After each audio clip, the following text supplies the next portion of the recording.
नमस्कार दोस्तों। पंजाब इस समय एक बड़ी आग में जल रहा है। वो आग ये है कि शुभदीप उर्फ सिद्धू मूसेवाला की हत्या आखिर किसने की, ये सवाल है। और तमाम सारे लोग तमाम निष्कर्ष निकाल रहे हैं। कोई कुलदीप जो है लॉरेंस बिश्नोई का नाम ले रहा है, कोई गोल्डी बराड़ का नाम ले रहा है। गोल्डी बराड़ ने एक सोशल मीडिया पर पोस्ट करके इसकी जिम्मेदारी भी ले ली है और सारी चीजें। और इस पर देश दुनिया में पंजाब के गैंगवार की चर्चा इस समय तेजी में है। ये गैंगवार कैसे है, कहां से आया, क्या है पंजाब में, इसका इतिहास क्या है?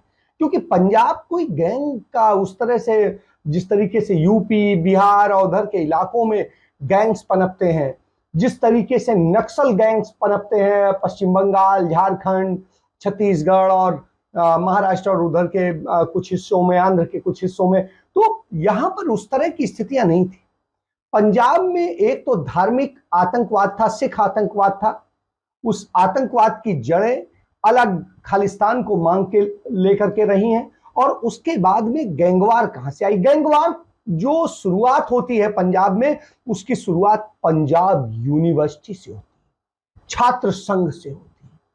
तो पंजाब में छात्र संघ ने, छात्रों ने इस तरीके से गैंगवार, लेकिन यहां गैंगवार उस तरह से नहीं है जैसे यूपी बिहार में होती है। लेकिन फिर भी पंजाब के गैंगवार यूपी बिहार से ज्यादा खतरनाक है। क्यों? क्योंकि ये इंटरनेशनल लेवल पर असर रखती है। पंजाब के लगभग हर घर से कोई ना कोई कनाडा में, अमेरिका में, जर्मनी में, रसिया में या फ्रांस में, जर्मनी में, ब्रिटेन में, दुनिया के तमाम सारे देशों में, जिनका जिक्र बात करेंगे, यूरोपियन कंट्रीज हो, अमेरिकन कंट्रीज हो या दूसरे और कंट्रीज हो, वहां पर पंजाब के लोग भरे पड़े हैं। कनाडा तो आधा पंजाब ही हो गया है। ब्रिटेन में पंजाबियों की संख्या जो है लगातार दिन पर दिन बढ़ती रही और आज स्थिति है कि वहां बहुत ज्यादा पंजाबी हो गया है। उसके अलावा तमाम सारे फ्रांस में और दूसरी जगह पर पंजाबी बहुत प्रभावशाली हो गए हैं, अमेरिका में प्रभावशाली हो गए हैं। तो आप समझ सकते हैं कि पंजाब बहुत मायने रखता है।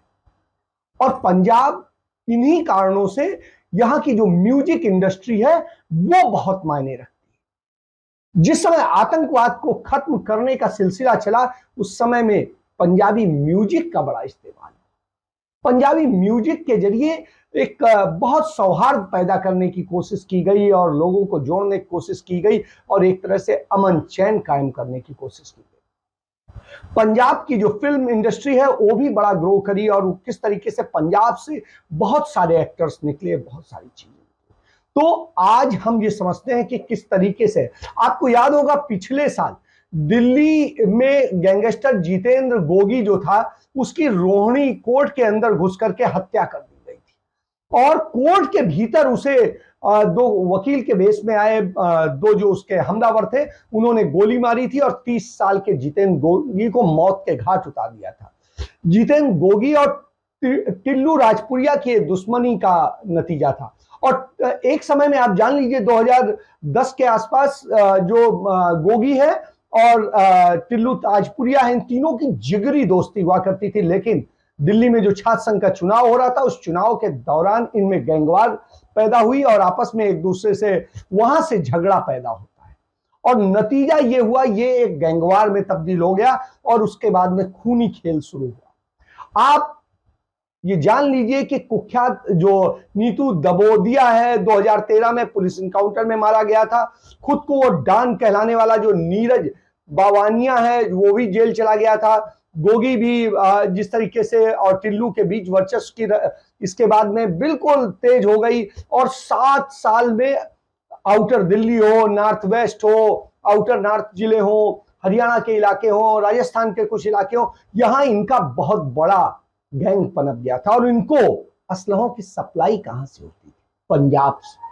पंजाब के वो गैंग्स जो पंजाब में एक्टिव थे, उन्होंने इनको सप्लाई दी और वो इनकी मदद लेते थे, कभी दिल्ली में, कभी हरियाणा में, कभी दूसरी जगह। तो वो एक दूसरे की मदद करते थे। तो पंजाब की कहानी यहां से बहुत हद तक जोड़ती है। अब पंजाब की कहानी में यहां जान लीजिए, यहां हर गैंग की अपनी एक कहानी है, अपना एक किसी न किसी एक कत्ल से, हत्या से यहाँ का जो है जन्म लेती है, गैंग जन्म लेता है, और उसके बाद में उस कत्ल के बाद में ऐसा नहीं है कि गैंग थम जाता है, उसके बाद में दूसरा होता है, फिर उसके बाद दूसरा, और गैंग बढ़ते चले जाते हैं। तो ये कत्लों का जो सिलसिला है वो पंजाब में बढ़ता चला गया। पंजाब हिंदुस्तान का इकलौता ऐसा राज्य है जहां सिर्फ 2% की आबादी है और वहां असलहे 10%, और यहां पर एक्टिव ज्यादातर गैंग जो है वो उनके जो सदस्य हैं और उनके जो सरगना है वो जेल में, बहुत सारे लोग मार दिए गए, लेकिन फिर भी इनका खौफ जो है जेल के अंदर से ही इतना है कि लोग घबराते हैं, और जेल से ही इनका पूरा धंधा चलता है। तो पंजाब में इस वक्त छोटे बड़े कुल मिलाकर के करीब 75 के आसपास गैंग हैं, और इन गैंग के करीब 600 से ऊपर जो है मेंबर्स हैं, और इसमें आप ये मान लीजिए कि 60% मेंबर्स जो हैं जेल में। जो पंजाब के सबसे बड़े गैंग माने जाते हैं वो माने जाते हैं, ये पंजाब, हरियाणा और राजस्थान तीनों में काम करते हैं। इनमें लॉरेंस बिश्नोई गैंग हो, जग्गू भवानपुरिया गैंग हो, गोंडर एंड ब्रदर गैंग हो, देवेंद्र बम्बिहा गैंग हो, सुखा कहलवाल गैंग हो, और गुरबख्श सेवे वाला गैंग हो, सेरा खुब्बन गैंग हो, या सुप्रीत सिंह हैरी छट्टा गैंग हो। तो ये सारे गैंग्स हैं, और ये गैंगस्टर्स जो हैं जेल में रहकर या जेल से बाहर रहते हुए सदैव एक अपने आप में बड़ा सिरदर्द बने रहते हैं, बड़ा खतरा बना रहते हैं। पंजाब में हाल के दिनों में यदि आप देखेंगे तो ज्यादातर जो गैंगवार हुए उनके जुर्म में सब में इन्हीं का हाथ पाया जाता रहा है, और इन्हीं के नाम आते रहे।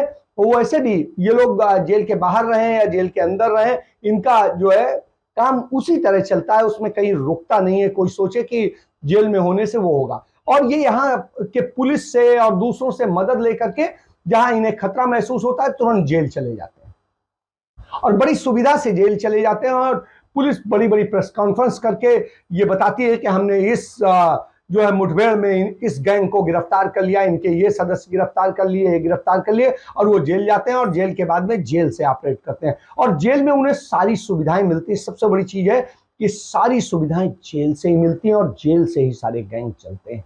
तो इसको आप समझिए, और इनके जेल में जाने से और मजबूत हो जाते हैं। जो बाहर के राज्यों के गैंग हैं और उनके जो तमाम सारे अपराधी वहां बंद हैं, उनसे वो अपना पूरा नेक्सस डेवलप करते हैं, और उनके जरिए भी तमाम सारे काम कराते हैं।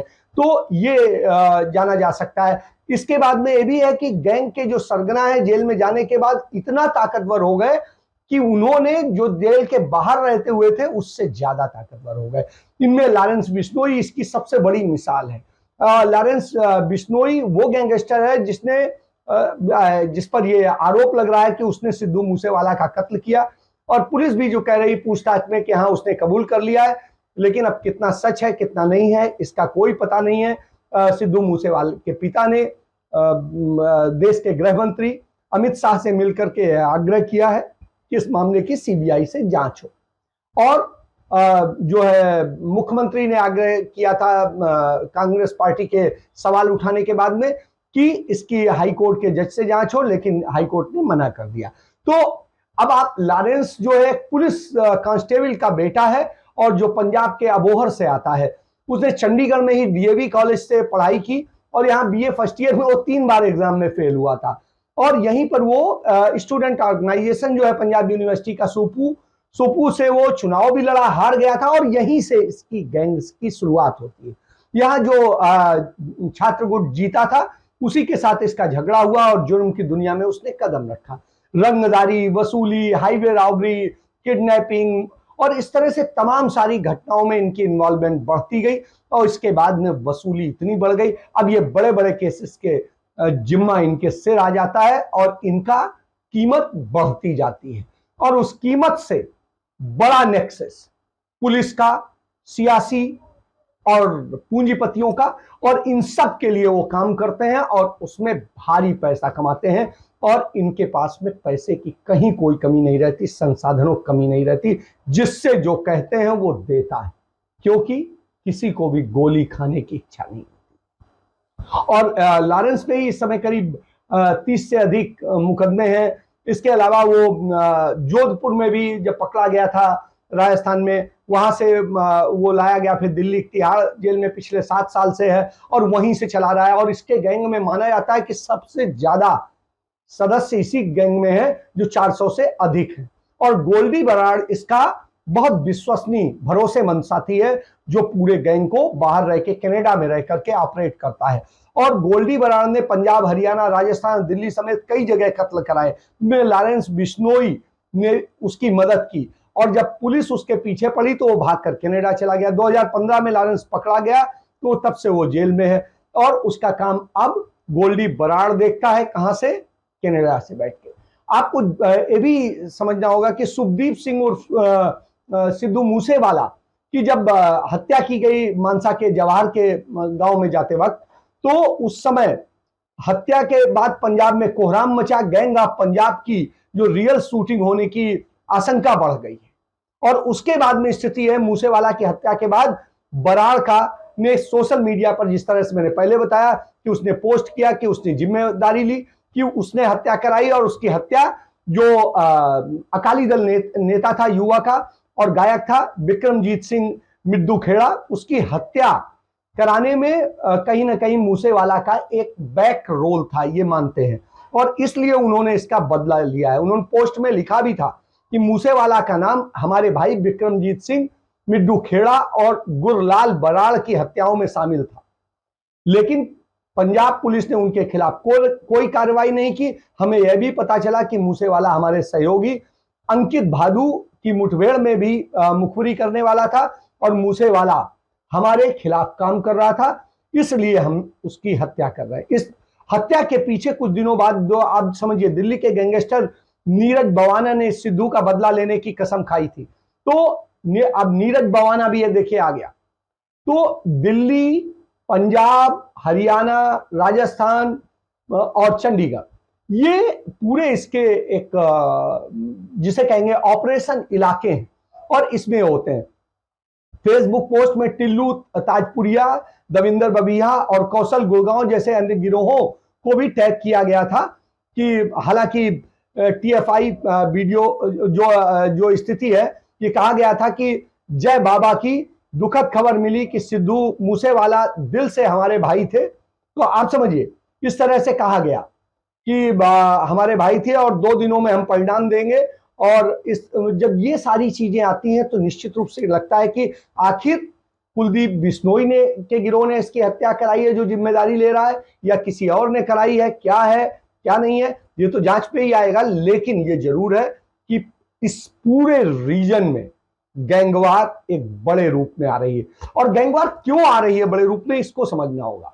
क्योंकि आतंकवादी, खालिस्तान आतंकवादी संगठन जो है वो कमजोर पड़ गए इंदिरा गांधी के और राजीव गांधी के पूरे ऑपरेशंस के बाद में। और इसके बाद अब उन्हें सहारा नहीं मिल रहा है कि किस तरह से अशांति पैदा की जाए, तो उसके लिए वो इन गैंग्स को मदद करते हैं असलहों से और दूसरे तरह से। और उनकी मदद के कारण ये स्ट्रांग होते चले जाते हैं। और यही वजह है इन्हें पुलिस से भी मदद मिल जाती है और दूसरों से मदद मिल जाती है और सियासी मदद भी मिल जाती है। आप एक चीज समझिए, पंजाब में जो ये खूनी खेल है, ये जिस तरह से हो रहा है, इस मामले में एक सवाल अरविंद केजरीवाल पर भी उठता है। क्योंकि अरविंद केजरीवाल पर यह आरोप लगता है कि वो खालिस्तानी आकाओं को खुश करने के लिए चुप्पी साधे हुए हैं, क्योंकि खालिस्तानियों की मदद उन्हें मिली है चुनाव में और दूसरी जगह। तो ये एक आरोप लगता है। तो आप एक और तथ्य जान लीजिए, पंजाबी कनाडाई जो गिरोह हैं वो मुख्य रूप से पंजाबी मूल के लोगों से बने होते हैं। और 2004 में आरसीएमपी जो ब्रिटिश कोलंबिया वार्षिक पुलिस रिपोर्ट थी, उसके मुताबिक कोलंबिया में मोटरसाइकिल क्लबों और टाइट्स ड्रग गिरोहों के बाद तीसरा सबसे संगठित जो आपराधिक गिरोह था वो ब्रिटिश कोलंबिया, अल्बर्टा और ओंटारियो में सबसे अधिक इंडो कनाडाई दस्ते थे। और ये ब्रदर्स कीपर्स गैंग को गविंदर सिंह ग्रेवाल ने बनाया था। और इस गिरोह में ब्रिटिश कोलंबिया शहरों में रेड स्कॉर्पियन गैंग के सदस्यों को इन्होंने मारा था। इन समूहों में दोसांझ, जोझल, आदिवाल, चीमा, बुट्टर, ठग्स, दुहरेस और अन्य गिरोह शामिल थे। तो आप समझिए कि ये सारे लोग वैंकूवर में काम कर रहे थे और पंजाबी माफिया का गठन इन्होंने शुरू किया था। रंजीत चीमा, दोसांझ ब्रदर्स और रॉबी कंडोला, जो ये सारे लोग थे। तो इस तरीके से ये गैंग्स किस तरह से पनपते रहे, उन्होंने क्या किया, इसको समझिए।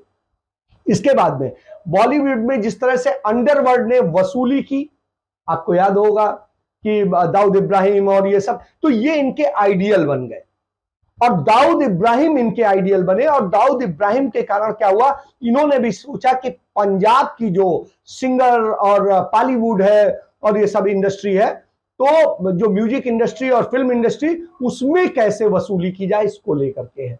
तो पंजाबी सिंगर्स को इन्होंने निशाना बनानी शुरू किया और पंजाबी सिंगर परमीश वर्मा को पर गोली चलाई, गिप्पी ग्रेवाल को धमकाया गया, मूसेवाला को धमकी भी दी गई और फिर उसकी हत्या कर दी गई। तो ये पूरी पंजाबी म्यूजिक इंडस्ट्री और फिल्म इंडस्ट्री में खौफ पैदा करने के लिए पर्याप्त। आप ये जानिए कि गैंगस्टर दिलप्रीत ने वर्मा पर हमले की जिम्मेदारी ली थी और परमेश वर्मा पर मोहाली में फायरिंग हुई थी और वो बाल बाल हालांकि बच गए थे, लेकिन उनसे पैसा मांगा जा रहा था, बाद में उन्होंने हो सकता है दे दिया हो, इसीलिए जो भी रहा हो। और सिंगर गिप्पी ग्रेवाल को धमकाया गया था, फिरौती मांगी गई थी। मनकीरत औलख को भी धमकी दी गई थी, जो पंजाबी सिंगर है। और औलख को जब धमकी मिली तो उन्होंने भी मोहाली में जब कत्ल हुआ विक्की मिड्डू खेड़ा का, तो वो उसके करीबी थे। इसमें अलावा कत्ल की जिम्मेदारी तब दविंदर बबिया ग्रुप ने ली थी और इसमें पटियाला में चल रहा है इसका जो पूरा सारा गैंग लक्की पटियाला चला रहा है। और बबिया ग्रुप ने भी मनकीरत औलख को 10 मिनट पहले उन्होंने कहा था हम मार देते, लेकिन 10 मिनट पहले वो निकल गया, वरना जिंदा नहीं होता। तो ये चीजें जानिए। इसके बाद मूसेवाला की हत्या की अब जिम्मेदारी जो है लॉरेंस गैंग के आ गई है और कनाडा में गोल्डी बराड़ ने उसको सोशल मीडिया पे करके ले ली है। चमकीला की हत्या की गई थी, तो चमकीला जो मशहूर सिंगर था अमर सिंह चमकीला, उसकी हत्या जो 8 मार्च 1988 में जब की गई थी, तो गाड़ी में पत्नी के साथ जा रहा था और कत्ल हुई, तो आज तक वो सुलझ नहीं पाए। तो ये सारी चीजें हैं कि किस तरीके से पंजाब में ये एक खूनी संघर्ष, गैंगवार का एक पुराना इतिहास है। अब इसे खालिस्तानियों का सहयोग मिल रहा है, जिस कारण इनके पास आधुनिक असलहे भी आ गए हैं और कोई कमी नहीं, पैसा बरस रहा है। तो ऐसी स्थिति में भविष्य में पंजाब के लिए और खतरा पैदा हो गया है, क्योंकि पंजाब की सरकार खालिस्तान समर्थकों पर कार्रवाई कर पाने में खुद को अक्षम पा रही है और कर नहीं पा रही है, डर रही है। तो यह है क्योंकि उसके यदि करेगी तो शायद सत्ता चली जाए। यहां से लेके वो दिल्ली तक प्रभाव रखते हैं, क्योंकि पंजाबी ही दिल्ली में बसे हुए हैं, दिल्ली के बॉर्डर पे बसे हुए हैं, हरियाणा के भी एक बड़ी बेल्ट है पंजाबियों की। तो इस कारण से एक चिंता का विषय है और ये चिंता हम सबको होनी चाहिए, क्योंकि पंजाब भी खतरे में है, पंजाबी इंडस्ट्रीज भी खतरे में है और पंजाब का म्यूजिशियंस भी खतरे में। एक मूसेवाला के रूप में हमने एक अपना बड़ा पंजाब का माइकल जैक्सन खो दिया, अब चिंता करनी पड़ेगी। और सियासी जो संरक्षण मिल रहे हैं वो भी चिंता का विषय। इसके साथ मैं चर्चा समाप्त करता हूं। आप भी सोचिए, हम भी सोचिए कि कैसे ये गैंगवार रुके और कैसे यहाँ के युवाओं को नशे और दूसरे कारणों से जो इसमें आते हैं वो ना आए, हथियारों के शौक जो हैं उनसे दूर हों। ये सारी चीजें हमें देखनी पड़ेगी। धन्यवाद। जय हिंद, जय भारत, वंदे मातरम।